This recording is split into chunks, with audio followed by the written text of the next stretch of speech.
Vauxhall Astra lineup has long tried to offer something for everybody, and the latest 8th generation model is no different. That's because while Vauxhall has quietly dropped a diesel engine from the Astra lineup, you can have pretty much everything else. So if you want a simple petrol engine with a manual gearbox, Vauxhall does a perfectly good 1.2 litre unit with a 6-speed manual. Or if you prefer a petrol engine with an automatic gearbox, you can have the same engine but with an 8-speed automatic. Meanwhile, for those wanting to add some electricity into their Astra, both plug-in hybrid and fully electric models are offered, and no matter what Astra you choose, you can select between a regular 5-door hatchback and a more practical sports tourer estate. Now, you might think that was enough in terms of powertrain options, but Vauxhall sensed room for just one more, and so it now offers the Astra with this mild hybrid system. It's actually badged as the Astra Hybrid, but it's a mild hybrid. It's a 1.2 litre 3-cylinder turbocharged petrol engine with a 48 volt mild hybrid system, and it's kind of intended to introduce Astra customers to electrified motoring. And as we'll come to see, there are elements of it that do make it feel a tiny bit like an electric car to drive. Before we come to that, a quick recap of the Astra's practicality.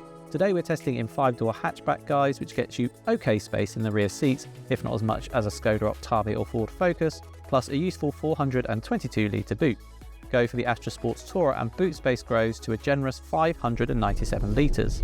On those boot measurements, do keep in mind that plug-in hybrid and electric versions of the Astra lose around 70 litres of boot space compared with their petrol equivalents, whether you go for the hatchback or the estate, which is a bit rubbish really, isn't it, let's be honest. So the good news for this mild hybrid is that the boot space is the same as with a petrol model, and that's because of the way Vauxhall has basically packaged the mild hybrid components. So the little 0.9 kilowatt hour lithium-ion battery, that's under the passenger seat here, and the 28 horsepower electric motor lives within the gearbox housing. In total, the system produces 136 horsepower and 230 newton meters of torque, and comes as standard with a 6-speed dual clutch automatic gearbox. It's not so much the Astra's power output as a mild hybrid that impresses or defines the way it drives, but rather the way it's been set up, which is to say it's very sensitive to what you're doing with the throttle.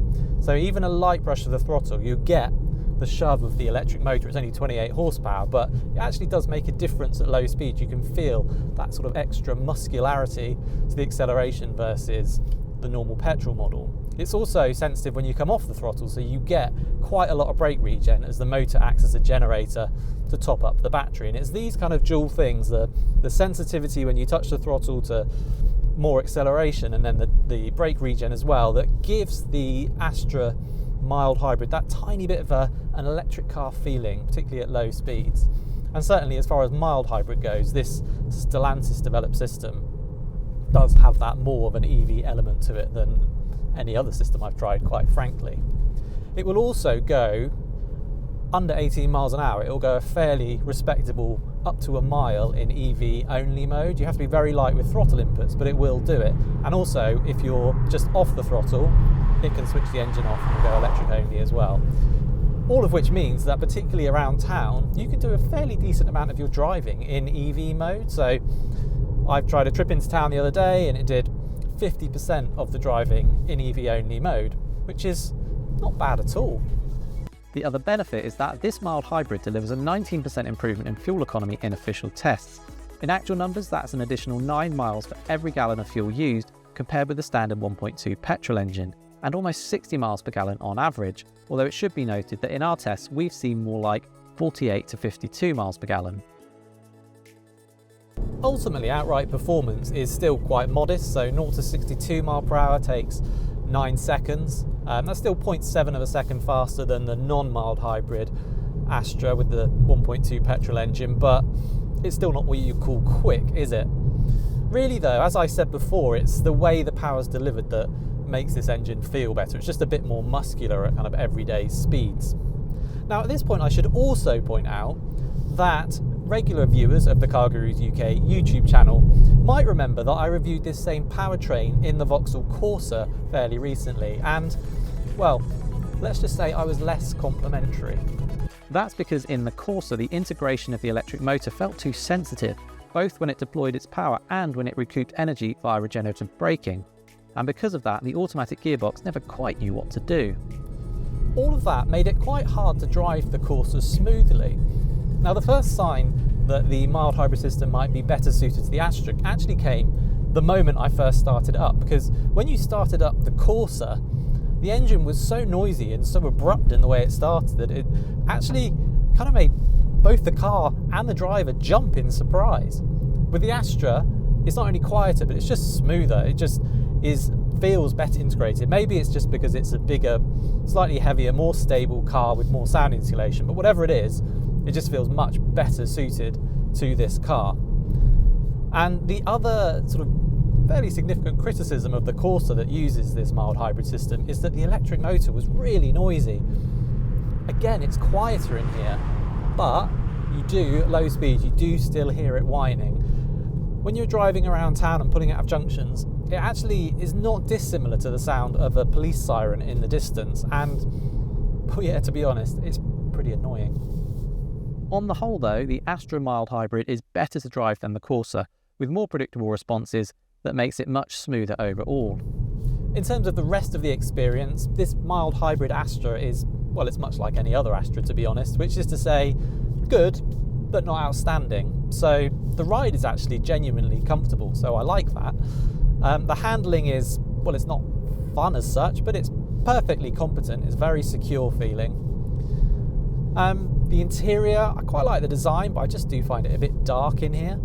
And while it's great that this 10-inch touchscreen infotainment system with Apple CarPlay and Android Auto comes as standard, the system itself could be better. So my main gripe with it is when you start the car, it just takes an age to come to life, to switch on. But also some of the menus can be a bit laggy when you're switching between functions, and it can just be a bit glitchy. So in this car, we've had occasions where the reversing camera hasn't come on, for example. Basically, I just think for things like infotainment and kind of interior ambience in general, the Astra's rivals, a lot of them do a better job. And then we come to price, which is another area where we criticise the Corsa mild hybrid.